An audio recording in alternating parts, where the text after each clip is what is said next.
At 9:42 a.m., I clicked a job interview link from Google, except it wasn't Google. By 10:17, a stranger had my camera, my mic, and almost my bank.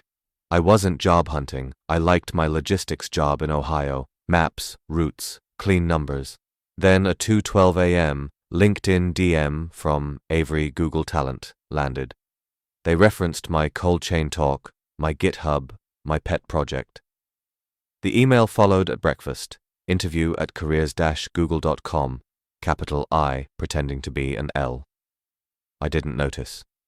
The link said meet.google-teams.com. Two familiar words, one dangerous hyphen. I clicked. The interview room looked perfect, except no one had a face. A lobby appeared with my camera preview and two tiles. Hiring manager, staff engineer, chat. We'll keep video off, bandwidth. Please enable yours for liveness. I turned mine on. Warm baritone. Great, we hear you. Chat. For NDA, scan the QR to receive the code. A timer ticked. I scanned with my phone, Face ID confirmed. Easy. Quick skills test, the voice said. A file appeared. Route optimizer.zip. Inside, routebench.pkg. I installed. A neat map popped up. I screen shared. We talked perishables, edge cases. Felt like a win. Then the voice said, casual, open your bank portal so we can estimate courier rates. We'll reimburse. We can't see numbers. My gut said no. I'll describe costs. Silence. The test timer vanished. The interview didn't end. My mouse moved without me. The cursor glided to system settings, arrow privacy, and security arrow screen recording, and granted Routebench permission. I wasn't touching the trackpad. I killed Wi-Fi. The call died. A window still popped. Reconnecting. Do not close. I sprinted to IT. Leo, our security guy, didn't flinch. Likely a fake meet combined with a Trojan installer, he said, hands already moving. He nuked the process, quarantined the app, re-imaged my Mac.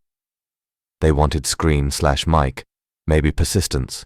My phone buzzed, new login from a Chrome OS device I don't own. Then, Zelle limit increased. SIM swap? Leo asked. Carrier support. We see an eSIM added to a pixel with your PIN. My PIN. Leo pointed to the earlier QR, mobile session token. You handed them trust. I thought I was interviewing. They were enrolling me. We froze Zelle, rotated every password, put my bank on alert. I wanted to believe it was over, until a courier dropped a packet from Google at my house, t-shirt, glossy offer letter, QR to accept. I called a real switchboard. We don't send packets for first offers, the recruiter said. The dream sighed and folded like a bad tent. That night, Apple ID alerts lit up. I used my wife's phone to revoke devices one by one. An unknown iPhone. Columbus clung to the list too long before disappearing. We slept with the hall light on like it could guard Wi-Fi. They stopped pretending to be Google and started pretending to be me. 2 days later, our CFO and CEO got a calendar invite from me. Budget review, urgent, with a slick video link I never created. It sounded like me, even my dumb habit of typing a lot. I phoned the CFO on her saved number. Declined, she said. You never write a line. You say compare notes. You okay? I clicked an interview link, I confessed. Then we handled it together. It stripped auto-forward rules from mailboxes, set 24-hour wire delays over $50,000 unless 2 officers called the bank from different phones and blocked look-alike domains. Friction felt like oxygen. That afternoon, my phone warned, unknown AirTag moving with you. It turned out to be a borrowed library tracker in my kid's bag, but the 60 seconds of panic taught me something ugly. Fear isn't a symptom of these scams, it's the product. I thought the story was about my laptop, it was about my urgency. A friend messaged, got your email about a lunch and learn, nice link. I hadn't emailed him, attackers had scraped my contacts and were sending invites as me. He noticed a tiny dash in my last name and didn't click. That near miss made me write 5 rules on a card titled "Wait on the break." Hang up, call back on a trusted number. No QR for money or login.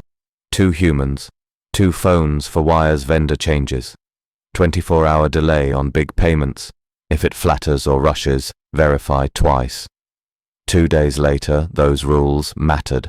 Our biggest client changed banks. Perfect PDF, perfect logo. Reason sounded normal. Migrating to HSBC. The PDF was a disguised web view that asked me to sign in. My finger hovered. Copper taste. I dialed the client's main line, waited through 3 transfers, and reached the real AP lead. We did not move banks. We kept the rule. We kept our money.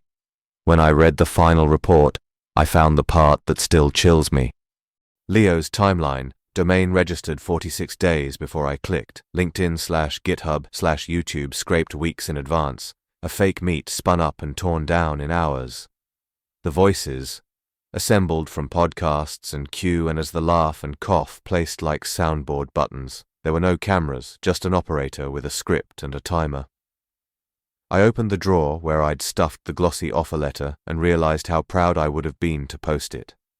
How many little breadcrumbs I've left online. Dog's name, kid's school night, the bank I use, because I'm human and like to share.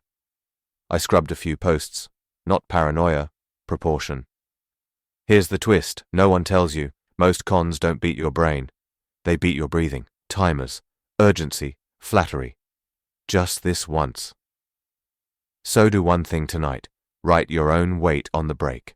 5 rules you'll follow when a message makes your heart race. Pin it above your desk. If a voice says, "Do it now," hang up and call back on a number you already trust. If this kept you watching, comment verify out loud. Stay sharp, stay slow.